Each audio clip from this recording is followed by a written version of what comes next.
Então, vamos voltar só nesse último pedacinho aí embaixo, que é o tipo da dor que a gente estava falando, tá? Nós temos que observar sim, isso aí salva a vida de um paciente. Nós não podemos, ele reclama, nós temos que ter um olhar clínico, um olhar como um todo, um olhar holístico nesse paciente, tá? Para que nós não pequemos nos nossos cuidados, ok? Então, nessa identificação da dor aí, daqui para frente, nós vamos observar e aprender que nós temos um quinto sinal vital, tá? E esse quinto sinal vital é de suma importância, principalmente nos cuidados aí do infarto agudo do miocárdio. Em todo sentido, mas aqui ele é de suma importância, tá bom? Aqui tá mostrando a punção, né, que ela fez em dorso da mão. Tá dizendo de 2 acessos venosos, como nós já tínhamos falado. Então, um braço no outro, é interessante que esse acesso seja feito quando a unidade usa esse critério, tá? Quando o médico também ele vai pedir. Quando você acha necessário. Então, tudo tem uma avaliação, tá bom, gente? Da gravidade desse paciente e na necessidade desses 2 acessos. Ainda nos cuidados de enfermagem, aliviar a dor, tá? Administrando a medicação prescrita, obviamente, que nós temos as medicações de horário e as medicações em que o médico coloca SOS. Quando o médico coloca o SOS, ele te dá uma responsabilidade gigantesca. Por quê? Porque você vai avaliar. Você vai avaliar qual a medicação que esse paciente precisa naquele momento. Olha que loucura. Que a SOS é com a gente, tá? É com a gente, na enfermagem. Vamos então exemplificar isso. Nós temos uma escala de dor que tem escalas de 1 a 6, tem escalas de 1 a 10. Eu prefiro usar a escala de 1 a 10, tá? Em dor. Você vai chegar para o paciente, se ele estiver responsivo, perguntar a ele que grau de dor ele está sentindo, de 1 a 10. Qual é a sua dor? Se ele falar 4, 3... Você vai lá no SOS, porque geralmente o médico deixa dipirona SOS, ele deixa tramal SOS, morfina SOS, tá? Dolantina SOS. Então, o que acontece nesse momento? Você vai avaliar a dor do paciente. Se ele falou que é 3, você pode sanar essa dor com analgésico leve, que é uma dipirona. Então, naquele momento que ele se queixou, faz a dipirona e coloca o horário que você fez. Se na escala de dor ele falar 7, 8, você já vai avaliar de uma forma mais rígida, tá? Tem que ser um analgésico mais potente. Tem que ser uma morfina, tem que ser um tramal. Aí você vai a critério do médico lá, o que ele deixou para você, tá? Ele não deixa tudo de uma vez. Ele deixa um tramal, uma morfina e deixa uma dipirona em SOS prescrito, e dali você vai, conforme a dor, conforme a queixa do seu paciente, você vai avaliando e vai fazendo a medicação. Começa pelo mais leve, obviamente, a dipirona, e vai encaminhando para o mais forte, tá? Que é o tramal, ou é o dimorf, ou sabe? É assim que nós avaliamos, tá? Ou é a dolantina, o que ele deixou prescrito, avaliar do mais leve para o mais forte em grau de dor, tá bom, gente? Manter a vigilância contínua quanto às possíveis complicações. Se o paciente está dizendo que está com palpitação, se o paciente está se queixando de sufocamento, de dor precordial, se ele está qualquer tipo de queixa mais grave, tá? Parada cardiorrespiratória, essa aí então nem se fala, né? A gente tem que estar ali o tempo todo vigilante para que, se ocorrer a parada cardiorrespiratória, acionar médico, enfermeiro e o carrinho nosso de parada de cada dia, que vai estar no setor. Ele tem que estar no setor. Quando há um paciente assim, o carrinho de parada, ele tem que estar no setor, tá? Mais perto possível das nossas vistas. Verificar sinais vitais, a critério ou de rotina, que é 12, 18, 24 e 6 da manhã, que é uma rotina que nós temos na nossa evolução de enfermagem, ou se ele vai colocar essa hora mais aproximada, de 2 em 2 horas, de 4 em 4 horas. Isso é a critério médico, e nós vamos seguir vigilantes nesses sinais vitais. Aqui está dizendo já do que eu falei lá atrás dos nossos sinais vitais. A nossa arma a favor do paciente, a nossa arma a nosso favor, tá? Então, os sinais vitais que nós conhecemos é temperatura, pulso, respiração e pressão arterial. Só que nós sabemos agora que nós temos um quinto elemento aí, tá? Um quinto sinal vital, chamado dor.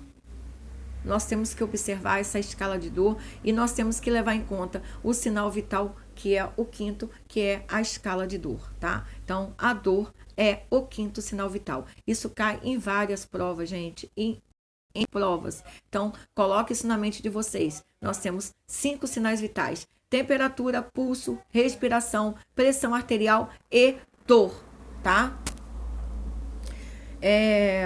Vamos continuar aqui, que é uma escala de dor aqui, vai de 1 a 6. Mas tem escala de dor também que vai de 1 a 10, tá? Então não interessa se você vai fazer de 1 a 10, de 1 a 6. Entre 1 e 6, qual é a sua dor? Tá 1, tá 2? Se tiver 6 é porque tá mais forte. Então assim, não vem ao caso a numeração, vem ao caso a escala que você vai fazer, tá? Pouca dor, muita dor, dor extrema, tá? A dor extrema vem com agitação, face de dor, quando o paciente está com uma dor ligeira, com uma dor moderada. Então, assim, vamos observar a escala de dor e nessa escala que nós vamos fazer as medicações prescritas ou acionar o médico, o enfermeiro, tá? Qual o sinal vital mais importante a ser monitorado na isquemia? Primeiro a gente vai pensar na isquemia. A isquemia é o quê? É uma artéria onde houve uma interrupção sanguínea, tá? O sangue já não passa mais ali, tá? Vamos supor que isso aqui fosse uma artéria, há uma interrupção aqui no meio, tá? Aqui no meio, e o sangue só vem até aqui. O sangue vem e volta, ele não consegue ultrapassar esse limite. Não ultrapassando o limite, isso se for caso cardíaco, o que vai acontecer? Não vai vir sangue para esse lado de cá, tá? Não vai vir sangue.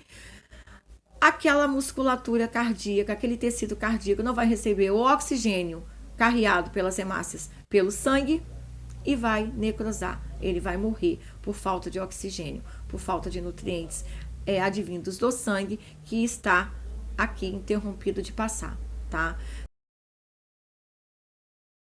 Então, a pressão arterial, tá, gente? Além da escala de dor, que a gente já vai coloca ele juntinho, tá? Mas a pressão arterial é o sinal vital mais importante a ser monitorado na isquemia, ok? Ainda sobre os cuidados de enfermagem no infarto agudo do miocárdio, observar a resposta ao tratamento medicamentoso. Óbvio, né? Se você fez uma medicação às 8 horas da manhã e já é 1 hora da tarde, o paciente ainda se queixa, é porque a resposta ao tratamento está sendo ineficaz. Aquele medicamento foi ineficaz naquele momento. Então, você tem que acionar rapidamente o médico para que ele faça a troca da medicação ou o aumento dessa dosagem, tá? Ou a troca da medicação ou o aumento da dosagem dessa medicação. Por isso que nós temos que observar o paciente a todo tempo, o tempo todo, tá? Observar se você sanou aquele problema que ele se queixou para você ou se sanou o problema que estava vindo de rotina, né? Se ele está tomando captopril, exemplo, e até aquela hora, 1 hora da tarde, a pressão ainda continua alta, temos sim que acionar o médico para que seja aumentada a dosagem desse captopril ou trocado por outro tipo, tá, de medicação. Isso que é observar a resposta. O carrinho de parada, igual eu falei para vocês, tem que estar na nossa vista, ao nosso olhar, na nossa mão, observando que ele está ali do nosso lado, nos acompanhando para que ele possa servir a qualquer momento para esse paciente, se ele vier a precisar. A gente torce que não, mas um paciente infartado é um paciente de risco, né, gente? Então, o carrinho de parada ele tem que estar sempre à mão, tá? Então, esse é um carrinho de parada cardiorrespiratória, é um carrinho de reanimação cardiopulmonar, tá? Então, você vai ter carro de reanimação cardiopulmonar, que está embaixo, carro de RCP e na PCR. Então, tá aqui, carro de RCP na PCR, carro de reanimação cardiopulmonar na parada respiratória, bom? Fornecer emolientes fecais se necessário. Gente, é importante, é uma coisa tão assim, mas por quê? O que tem a ver a prisão de ventre com o infarto agudo do miocárdio? O paciente não pode ter esforços nenhum, tá? Mesmo até para defecar. Então, se necessário for, nós temos que fornecer emolientes fecais para que ele não faça força nem sequer para defecar, tá? Isto vem na prescrição médica. Muitas das vezes, quando ele percebe que o paciente está um paciente que é propenso a ter um fecaloma, é propenso a ter uma prisão de ventre, ele vai colocar o óleo emoliente. Tanto o óleo mineral quanto o Crister glicerinado, que nós já sabemos, né? Já falamos sobre ele. Então, fornecer esses emolientes fecais, se necessário for, para que o paciente não tenha nenhum tipo de esforço. Esforço de defecação. Aqui é a de Sims, que nós sabemos como é a posição de Sims, uma perna esticada e a outra dobrada, o joelho dobrado por cima, né? Como às vezes a gente dorme de ladinho, uma perna esticada, o outro vem dobrado por cima. É a posição de Sims, é a posição em que nós fazemos a instalação do Crister, tá? Isso nós vimos também em fundamentos. Observar e orientar quanto ao repouso absoluto, tá? Em decúbito elevado. Então, nós vamos colocar o paciente em decúbito de 90 graus, 45 graus. O paciente tem que ficar no decúbito elevado. Repouso absoluto. Se o paciente precisar de sondagem, vai ser feita a sondagem em último caso, tá? Para deixar bem claro. Se o paciente precisar de um Jontex, vamos colocar um Jontex ou o patinho nosso de cada dia, tá? Que nós vamos entregar para ele. Não há esforço para esse paciente, é o protocolo. O paciente tem que ficar em repouso absoluto, até para urinar, até para defecar. Obviamente, vamos eliminando, né? Se ele não consegue fazer no patinho, né? Urofix. Se não, uma sonda, tá, gente? Em último caso, uma sonda vesical de demora. Mas esse paciente tem que levantar para nada. Oferecer dieta branda. Dieta branda, eu não sou nutricionista, mas eu sei que uma dieta branda é uma dieta, tá? Fácil de mastigar, tá? Uma dieta leve, com verduras, legumes, fáceis de mastigar, tá? Fáceis também de digestão, tá bom? Orientar o paciente quanto aos hábitos de vida adequados. Então, se esse paciente que está ali, ele fuma, a gente vai ter que cortar isso, obviamente, dele, tá, gente?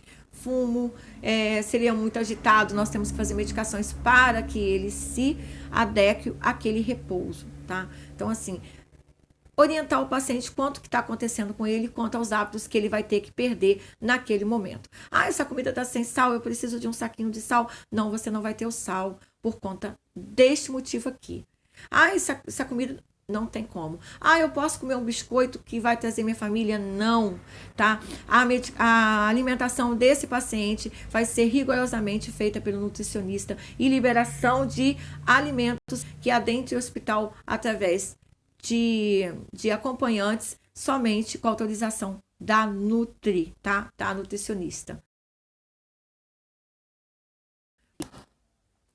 Essa é uma dieta branda, é uma dieta carne moída ali, um purê, né? O que acontece? Uma alimentação fácil de mastigar, tá? Fácil de engolir, tá? De digerir. Então, é uma dieta branda. Aqui nós vimos falar sobre os tratamentos, né? O tratamento que nós precisamos utilizar. E eu queria ver com vocês uma parada nesse vídeo que já tá longo e vamos começar aqui através do tratamento, tá? Espera aí um bocadinho.